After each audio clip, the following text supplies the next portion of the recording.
Are you stuck in a relationship that feels like it's draining your soul? Maybe it's endless arguments, disrespect, or feeling like you're losing yourself. I've been there. For years, I stayed in a toxic relationship, ignoring red flags, manipulation, constant criticism, because I was afraid to let go. It cost me my peace, my confidence, my sense of self. Then I discovered Stoicism, and it gave me the strength to walk away with dignity and rebuild my life. Today, we're diving deep into the Stoic way to let go of a toxic relationship and reclaim your freedom. Picture a man walking away from chaos into a peaceful dawn, his steps steady and sure. Welcome to Stoic wisdom. Let's get started. Epictetus said, "There is only one way to happiness, and that is to cease worrying about things which are beyond your control." A toxic relationship is often beyond your control. You can't change her behavior or choices. Your power lies in your response. Stoics choose freedom over suffering. The first step is clarity. A toxic relationship leaves you drained, disrespected, or stuck. I ignored signs in my relationship, constant criticism, broken promises, hoping she'd change. Seneca said, "You must know where you are before you can move forward." Ask yourself, does this relationship align with my values? If it's more pain than growth, it's toxic. My friend Sarah stayed in a toxic relationship, hoping her partner would change. When she listed how it affected her, sleepless nights, anxiety, she saw the truth. Write down 3 ways the relationship harms your peace, like lost confidence or constant stress. Seeing it on paper builds courage to act, like a map showing the way out of a maze. For 2 weeks, revisit this list and add 1 action you'll take to protect your peace, like setting a boundary or seeking support. You can't change her no matter how hard you try. Stoics focus on what's in their power. Epictetus said, "Make the best use of what is in your power and take the rest as it happens." I thought I could fix my partner by being more understanding. It didn't work, it drained me. Accepting that her actions were beyond my control freed me. Seneca faced exile but accepted it, using the time to write his greatest works. When you feel stuck, say, "I can't control her, but I control my choices." Journal how this mindset shifts your perspective, like a weight lifting from your shoulders. For a month, practice this daily affirmation and reflect on how it empowers you, like a prisoner unlocking his chains. Your mental health is your greatest asset. A toxic relationship steals your peace, and Stoics value inner calm above all. Marcus Aurelius said, "You have power over your mind, not outside events." I used to lose sleep over arguments, but I realized my happiness was worth more. After leaving, I felt a weight lift, like a bird soaring free. List 3 things you gain by letting go, like time for hobbies, better sleep, or emotional clarity.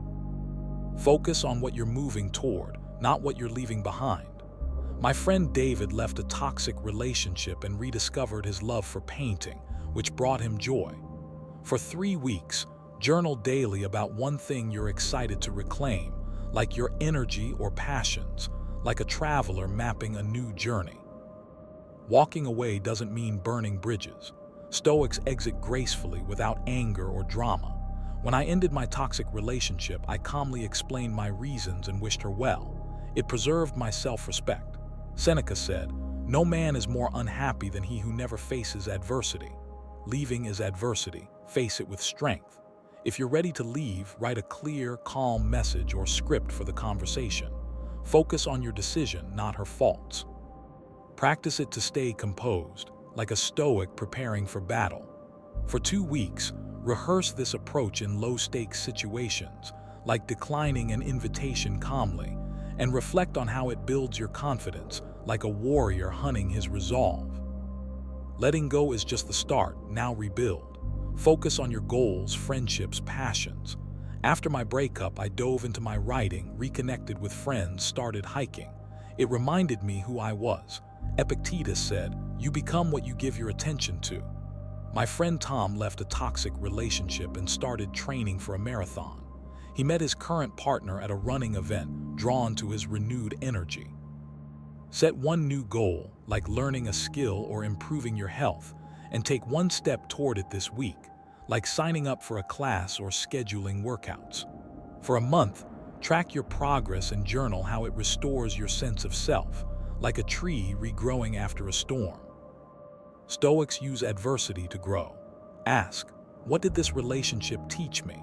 Maybe you learned to spot red flags or value your boundaries. I learned to trust my instincts after ignoring them for years. Marcus Aurelius faced betrayal but used it to strengthen his resolve. Journal 3 lessons from your toxic relationship and how they'll guide your future choices, like avoiding manipulation or prioritizing respect. For 2 months, revisit these lessons monthly and note how they shape your decisions, like gold refined by fire. Letting go doesn't mean closing off. Stoics stay open to life's possibilities. After my breakup, I was tempted to avoid relationships, but I stayed open and met someone who shared my values. Epictetus said, "Don't demand that things happen as you wish. Trust that new connections will come when you're ready." List 3 things you're excited about in your future, like new hobbies or friendships. It keeps you hopeful, like a seed ready to sprout. Practice premeditatio malorum. Visualize being single for a while and thriving. Journal how this builds your trust in life's timing, like a farmer trusting the harvest. One final Stoic tool is gratitude for the freedom to start anew. Seneca said, "Every new beginning comes from some other beginning's end." Letting go of a toxic relationship opens doors to growth, peace, new connections.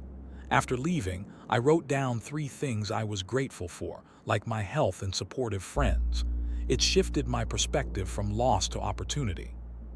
After letting go, write down 3 things you're thankful for in your new chapter, like time for yourself or new possibilities, like sunlight breaking through clouds.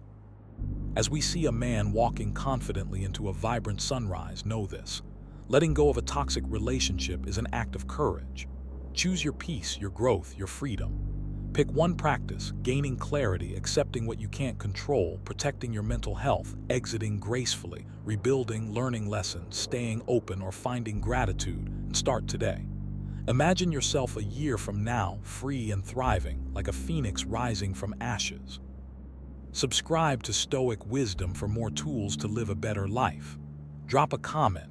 What's one step you'll take to let go?